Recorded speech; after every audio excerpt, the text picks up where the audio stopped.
Assalamualaikum warahmatullahi wabarakatuh. Harkafuuni ashama ilmaan Oromoo qaqqaalii bakkuma jirtanii salaamtaan koo isin biraa geetti isiniin jecha ji'oota hedduudhaaf jechuudha ji'oota muraasaaf sooshaal miidiyaa irraa gara TikTok, YouTube, Facebook hundumarraan badeen ture.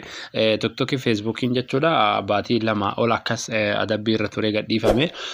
Walumaa galatti deebi'een jira inshaallah yoo rabbi jedhe jechuudha. Har'a immoo viidiyoo bareedduu takka qabadhee isinii dhufe jechuudha. Akkuma dhufeeni viidiyoon sun maal jechuun keessanii nafu viidiyoo quraana haala salphaadhaan jechuudha.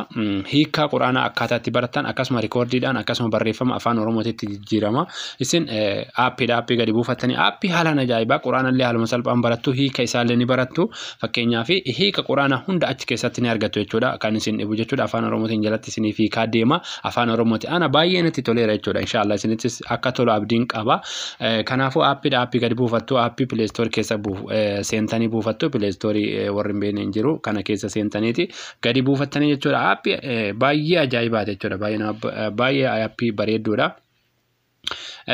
Maal jettanii barreessitanii quraan anam dura gadi buufadhee jira yoo akkuma argitanii quraan jettu NC ka jettu kana gadi buufattu jechuudha haala kanatti barreeffattanii isin egaa buufattanii isin profaayilii kana ofirraa qabdi open jedheetumaan galaanama open jettanii seentan jechuudha ani open jedhee seenaa isin install godhattu.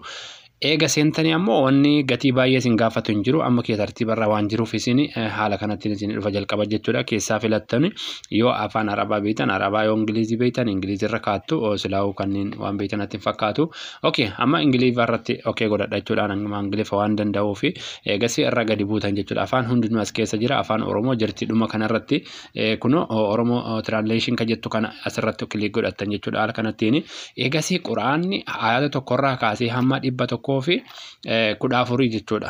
Kuno isiniif gatiif tarrahaa jechuudha. Fakkeenyaaf fakkeenya ayatuma awwalaarraa yoo kaawwanne bismillahirrahmanirrahim al-faatihaadha.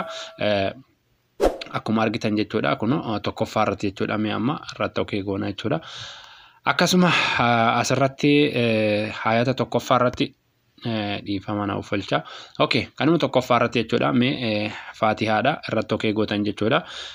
Amma asirratti akkuma argitan bismillahirrahmanirrahim jedha ni argitan jedhee yaada. Kuno ayata tokkoffaarraa jechuudha. Asitti maal jedha maqaa rabbii kanaan mararfataadha akkaan rahmata godhaa ta'eetii jedha. Isinii galee rikoordiillee asuma kanatti akkaan qarawuu yoo barbaadan irratti kilik gootu.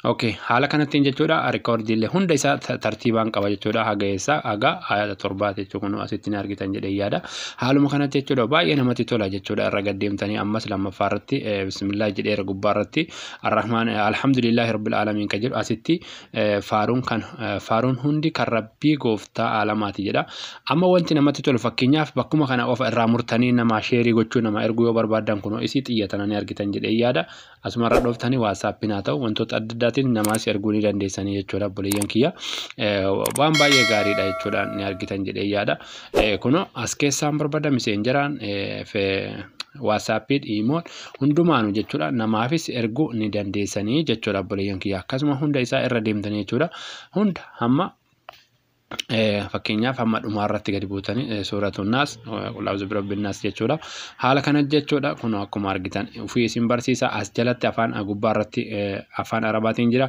jalatti ammoo kuno afaan oromootiin dubbifattanii jechuudha hunduma isaa achi booda ammoo barachuus yoo barbaadan jechuudha kuno asuma sagalee kana bakka mallattoo viidiyoo kana cuqaastu